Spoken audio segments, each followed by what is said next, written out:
తెలుగు రాష్ట్రాల్లోని నిరుద్యోగ ఉపాధ్యాయ అభ్యర్థులకు కొత్త ఇరకాటం వచ్చి పడింది. తెలంగాణలో ఈ నెల 18వ తేదీ నుంచి 30వ తేదీ వరకు ఉపాధ్యాయ అర్హత పరీక్షలను నిర్వహించనున్నారు. మరోవైపు ఏపీ ప్రభుత్వం జూన్ 6వ తేదీ నుంచి 30వ తేదీ వరకు డిఎస్సి జరపనుంది. దీనితో అభ్యర్థులు ఇరకాటంలో పడ్డారు.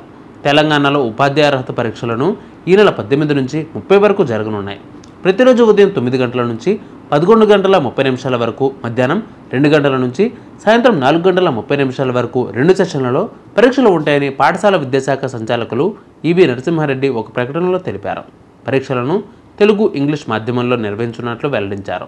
సుదీర్ఘకాలం తర్వాత రాష్ట్రంలో పెద్ద ఎత్తున ఉపాధ్యాయ పోస్టులు భర్తీ చేస్తున్న నేపథ్యంలో పోటీ తీవ్ర స్థాయిలో నెలకొంది.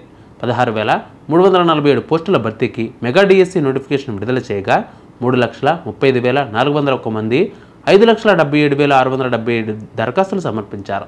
సగటున ఒక్కో పోస్టుకు 35.33 మంది పోటీ పడుతున్నారు. వారికి ఈ నెల 6వ తేదీ నుంచి 30వ తేదీ వరకు పరీక్షలు నిర్వహిస్తున్నారు. ఈ మేరకు అభ్యర్థులకు హాల్ టికెట్లు విడుదలయ్యాయి. కంప్యూటర్ ఆధారంగా జరగనున్న ఈ పరీక్షల కోసం రాష్ట్రం సహా ఇతర రాష్ట్రాల్లో కూడా 150 సెంటర్లు ఏర్పాటు చేశారు. ఏపీతో పాటు హైదరాబాద్, చెన్నై, బరంపురం, బెంగళూరులో పరీక్షా కేంద్రాలను సిద్ధం చేశారు. ప్రతిరోజు ఉదయం, మధ్యాహ్నం 2 సెషన్లలో పరీక్షలు జరుగుతాయి. అభ్యర్థులు పరీక్షా కేంద్రాల కోసం 5 జిల్లాలను ఆప్షన్గా పెట్టుకున్నారు. అందులో 87.8% మందికి మొదటి ఆప్షన్ జిల్లాలోనే పరీక్షా కేంద్రం కేటాయించారు. ఆగస్టు 2వ వారంలో డిఎస్సి ఫలితాలు విడుదల చేయనున్నట్లు పాఠశాల విద్యాశాఖ డైరెక్టర్ వి విజయరామరాజు తెలిపారు.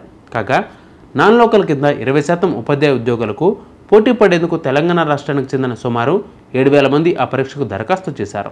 అయితే కొన్ని తేదీల్లో ఒకే రోజు తెలంగాణ టెట్, ఏపీ డిఎస్సి పరీక్షలు ఉండడంతో వందల మంది అభ్యర్థులు ఏదో ఒకటి వదులుకోవాల్సిన పరిస్థితి నెలకొంది.